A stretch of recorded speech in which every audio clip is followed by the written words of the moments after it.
Hi guys, Ulez Leo here. Just taking the dog out for a walk over Brunel.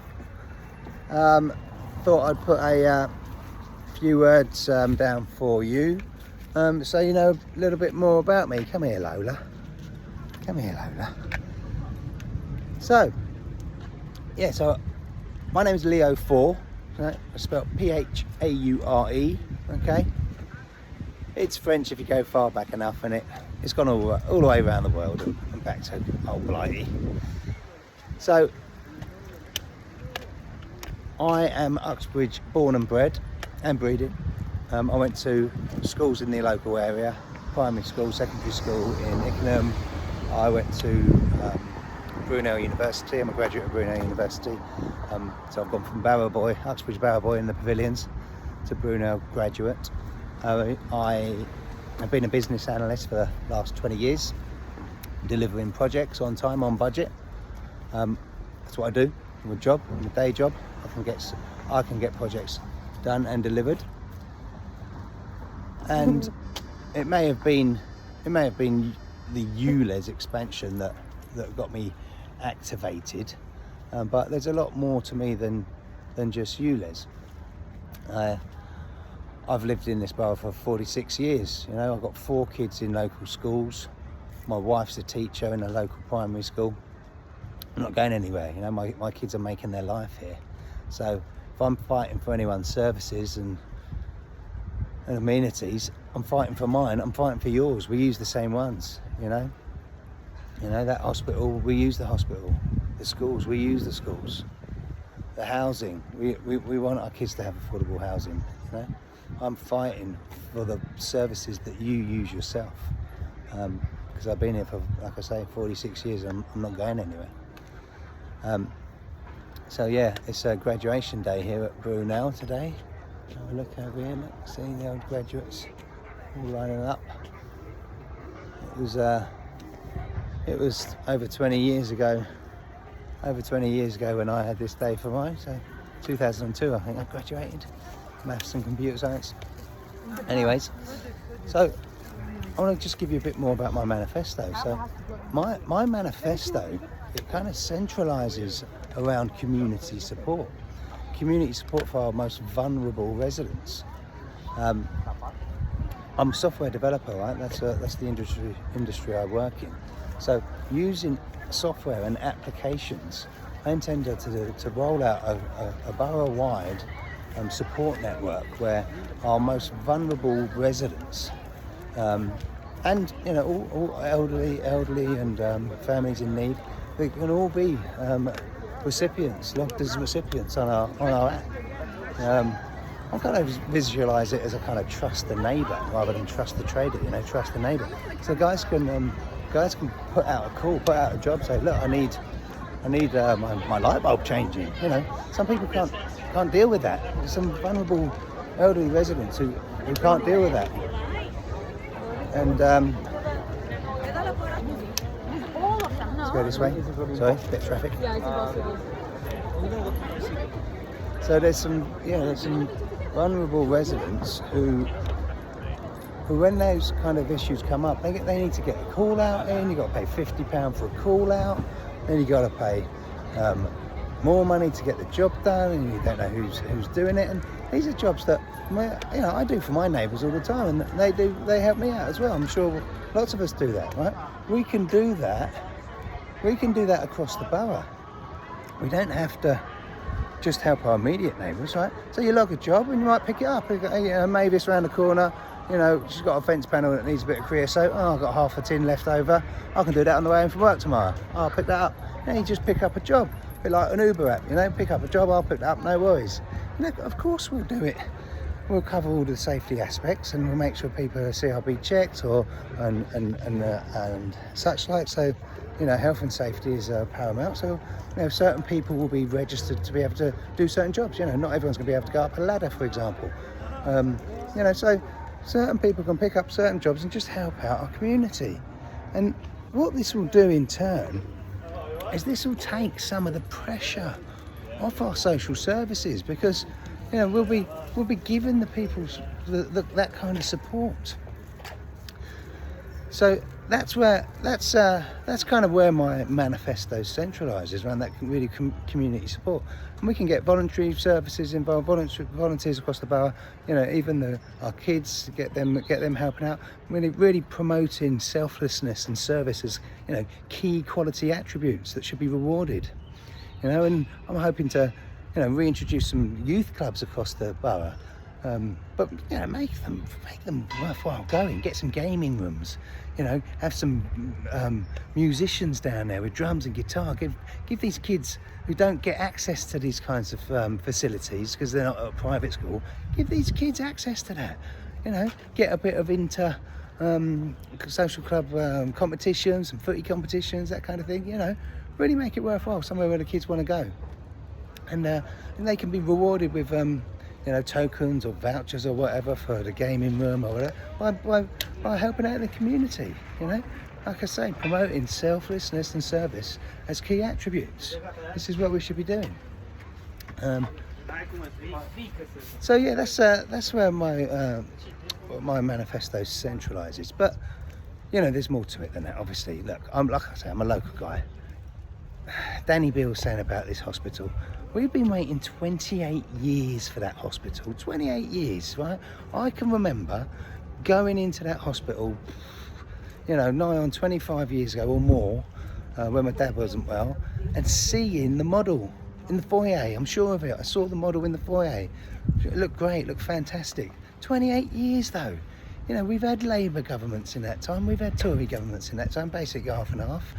And they've both failed to deliver. You know, because there's not a local person who uses their services pushing for them, you know. And, you know, our current council have agreed to a wraparound build. They were on the telly the other day slagging the hospital off at how dreadful it was, and they were agreeing to a wraparound build. I mean, you know, that's not what we need. So you just need someone who's going to fight for it. You know, those Paget wards and the Quebec wards and the diabetes centre, you know, down off Royal Lane, they were built during the Second World War, or just after the Second World War, as temporary accommodation, temporary units for the hospital. They were never meant to be permanent. And they're still being used. They've probably got asbestos in the roof still, you know. We really need a new hospital. We don't want to wrap around old clad in asbestos roofs, you know. This is ridiculous. The money has already been secured. Danny Beale's got nothing to do with that. Let's just be clear, you know. The money has been secured and we need to get it built. We need a local person, no Ulez Leo, on the case, right? And Danny Beale's, not only has he been nothing to do with securing the funds for the hospital, he's also nothing to do with saving that police station. 7 years we've been campaigning for that. 7 years. And what? 2 weeks before a by-election, Mayor Khan changes his mind all of a sudden. What sort of electioneering codswallop is that? It's complete disingenuous, you know. I mean, and they think they can take us for mugs. They think that we're going to fall for it. I saw a video the other day of Danny Beale's saying, "Oh, I've only been representative round here for 6 weeks, and look, I've already saved the police station." Oh, please do me a favour. 7 years we've been campaigning. What's going to happen if he doesn't get in? Are they still going to save the police station? Yeah, we'd like to see then, eh? Or is Mayor Khan going to stick to his words? You know, if he doesn't get in, or if he does get in, you know, once he's in, they can do what they like, can't they? Hey, they've already got in, so maybe he'll change his mind then. You know, it's all just party politics. Nothing for the real people. Not really fighting for the town. Just saying what he knows you need to hear to win your vote. Just like he's doing on Ulez. You know, I've had four or five leaflets through my door, Labour leaflets. Not one says the word Ulez. Not one. You can't find it on there. I'm not sure he can spell it. Recently, actually, maybe he can spell it, because recently his canvassers have got a little letter to give to you from Danny saying, oh, I don't support Ulez now, and I think it should be delayed until we get a better scrappage funding scheme from the Tory government. So all he's doing is electioneering again there, right? He's just blaming the Tory government for not giving enough money. You're not listening, Danny, Camden Dan. You're not listening. We don't want the Ulez. We don't want to scrap our perfectly good motors. The arbitrary nature of the compliance test puts the whole thing into a laughing stock. I can go out and get a 4.2 litre Subaru 2006, which is compliant, but I've got to dump my 1.2 litre 2015 plate VW. You know, makes no sense, doesn't add up, because it's all about the money. It's not about the pollution. The GLA's own impact analysis, called the Jacobs report, go and look it up, shows that the effects on pollution in our area round here, look where I'm now, look, pollution round here, yeah, the effects on pollution round here will be negligible, because there's a lot more factors that affect pollution. They just can't tax the life out of us, the working man, for them all. We are sandwiched between Heathrow Airport and Northolt Airport. How many private jet flights are going off there from these champagne socialists every day? Hey? The UK lead the league tables for private jet flights, right? We are top of the list. One of those flights would pollute more than probably all of our cars that we're going to scrap, you know, in a year. It's absolutely ludicrous. So Danny, you saying that you don't back it because you want the scrappage scheme extended or whatever, that doesn't mean you don't back it. That means you support it, right? But it's ludicrous. It's an attack on the working man. And I don't know where you've gone, Labour. I don't know where your principles have gone, but you have lost your way. You have lost your way. And the only way to make you realise that is to get a real strong anti-Ulez result in this election, in this by-election. We've got a key opportunity here to send a really strong message to the political elite that not only do we reject the Tories' incompetent governance, but we also reject Labour's champagne socialism. I know it's an outdated term, but it hits the nail on the head, doesn't it? Eh? This goes to show it. This support for Mayor Khan, the tyrant, to support his Ulez expansion, which is just about raising money, okay? If it was anything to do with pollution, they would fail your cars on the MOT test emissions test, hey? And take the car off the road. Fail the MOT, take the car off the road, stop it polluting. No money in that, is there? No money in that. They don't want the cars off the road. They want your money. They're going to predict it to earn £220 million in the first year. £220 million out of the poorest pockets of our community. 9 out of 10 cars compliance, what a load of rubbish. Already been disproven by the RAC. More like 2 out of 5. But I tell you what, it depends on the cohort of people you look at. Get a load of lawyers, and bankers together, but you've got 10 out of 10 compliance there, haven't you?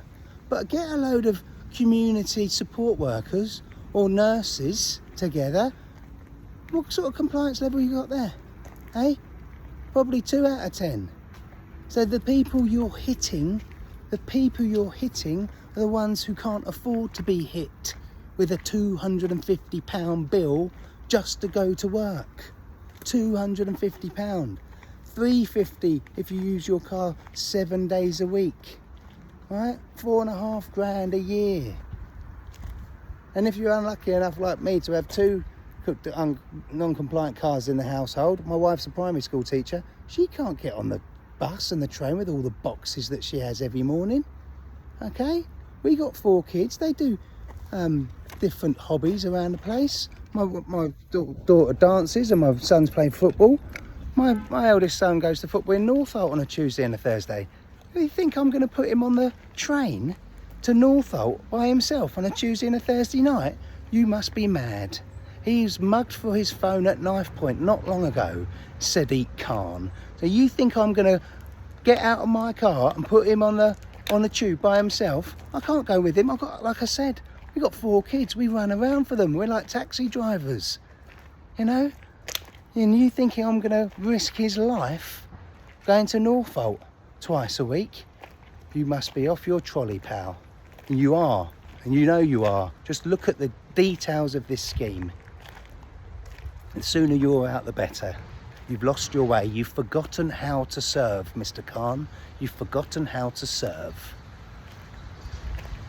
And that's the problem with a lot of politicians nowadays. They've forgotten how to serve. Selflessness and service. That's what it's about. That's why you ask your community what they want and you deliver for them. Nobody asked us about this, Ulez. No, there wasn't a consultation, not a real one. He scrapped after the results that didn't go his way. So we need to start listening to the people. Okay, I am all for sustainable transport options. Lots of different transport options, absolutely. But not persecuting one group of users who opt to use a mode of transport that is specific for their needs.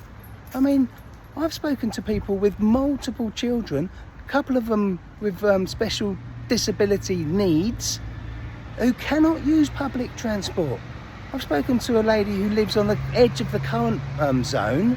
She now can't turn left out of her road.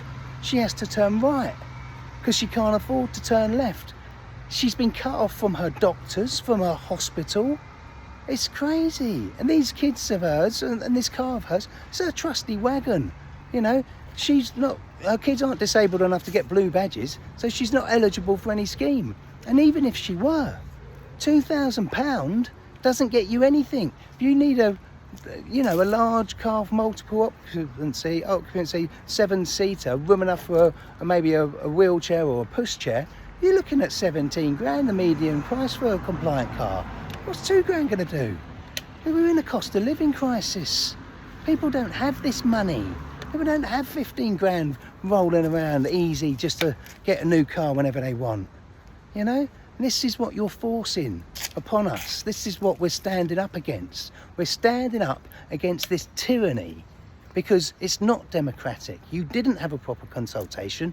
You've got your own agenda and you're just rolling it out. This is why we need to send you a very strong message. And when I say you, I'm talking to you, Sadiq Khan. I'm also talking to you, Keir Starmer. And I'm also talking to you, Rishi Sunak. Because let's be clear, the Tory government could end this tomorrow because it affects boroughs outside of the mayor's jurisdiction, because it affects every single borough that surrounds Greater London and probably others are behind those as well. But for us here in Uxbridge, I'm talking about Bucks, right?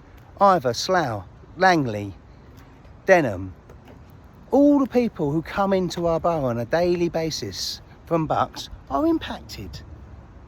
That's outside of the mayor's jurisdiction, right? That's tax without representation. That is why the Transport Secretary is allowed to step in and stop it. But why isn't he doing that? You ask yourself that question. Why isn't he? Because they all know what a dreadful scheme this is.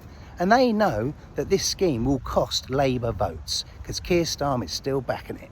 So the Tories know that in next year's general election, this will hammer Labour votes. Hammer. And Keir, to be clear, it will hammer your votes in Greater London. And they know that. So that's why they're not stopping it. Not because they don't think, because they think it's not wrong or right or wrong. They don't care. You know, this Tory government is in a shambles and they're going to try to do everything they can to cling on to a bit of power. And if that means letting Ulez roll out and devastate our town, let alone our city, that's what they will do. So you can't trust any of them. You can't trust the political elite. What we need is a local guy who's fighting for your town, your services, because he uses your services. Someone who's going to put honesty, integrity at the core of everything he does. Someone with principles, not someone who just toes party lines and then says what he feels he needs to say to win your vote. Mr. Beals, Camden Dan, Ian Bill, whatever your name is. What's next? The police station. Oh, I talked about that already, but really nothing to do with Danny Beals. But let's be clear, we need that police station reopened, manned. We need someone on the desk. We need somewhere to go so that we can go and report our concerns and our crimes. And we need that station there so there's more visible police on our streets. So there's a visible deterrent so that our kids can go out without worried about getting mugged for their mobile phones, you know, costing me a fortune. We need that visible presence on the street. And I know this is probably above my pay grade, but you know, there's stuff we can do to help these policemen out. 20 years ago, they used to be able to phone in crimes, you know, in certain boroughs. They could phone it in and then stay on the beat. They can't do it anymore. That's why they don't, you know, they might let some things go, and also you never see them because they're not on the beat, because they're at the station filling in forms. Look at the software we have available to us nowadays and the devices. We need to be using that. You could have on their uniform a decent bit of kit, decent software, voice recognition software. They could report everything immediately. Voice recognition translates it, transcribes it to someone, admin people in the back of the station who are checking it for, validating it and checking it, and they could basically report everything whilst on the beat and move on to their next crime, and then at the end of the day go back, check that everything's in line and submit. You know, maybe somebody has to come out to do the pickups when someone needs to take them into custody, but you know, we need to be investing in our police force so that they can be dealing with the crimes we need them to deal with. And if we're helping from a community level and helping out the mental health, that will take, on mental health issues, that will take some of that pressure off the police, because they're dealing with too much stuff that social care should be dealing with. And it gets me on to my next point about the schools, right? The schools are under too much pressure, right? Typically from Ofsted. Now, we can help alleviate that pressure from Ofsted by giving them borough level support. Borough level support for safeguarding, for special educational needs, for mental health support. Some of these kids aren't back at school since COVID. There's some families whose kids are still not back to school from COVID, and they need our support. They need the support for behavioural issues, for attendance issues, the mental health support that these families need. If we can give the schools that support, right? So from a borough level, we're dealing with those issues, and we've got the expertise in the borough. You know, my wife's been a teacher in this borough for over 20 years, and I've seen it firsthand. We need to take the pressure, the Ofsted pressure, which put it on the schools. We're giving them borough level support, borough level expertise. We can take that pressure off the schools and give the teachers back to the children. This is paramount, so that your children are going to school happy and coming home happy, and they've got content teachers who are educating them. So we need to get these kids who aren't even back at school, get them back to school for the good of everyone, for good of them, for good of their families, for good of society as a whole, and really give them the mental health support that they need. And if we can do that at borough level across the schools, that will in turn take this pressure off the social care system, and maybe, just maybe, we can help out the pressure on the hospitals then as well. Hey? The queue for CDC at the Hillingdon Hospital is still, weeks or months long. It's just not acceptable, and that's because they need more support. The social care system needs more support. We can do that. We can do that with a community-wide support network where we're helping out our most vulnerable individuals and families, Anyway, I've probably been going on a bit too long. You might think I'm waffling, so I'll sign out. But that's what I wanted to say to you. I'm no Ulez Leo, right? But there's so much more to me and my campaign. And if you would do me the honour of lending me your vote, you will be part of a very important message that we're sending to the political elite, that we reject their incompetence governance and we reject their champagne socialism, and we want local, independent councillors and MPs who have got our best interests at heart. No Ulez Leo. Have a nice day.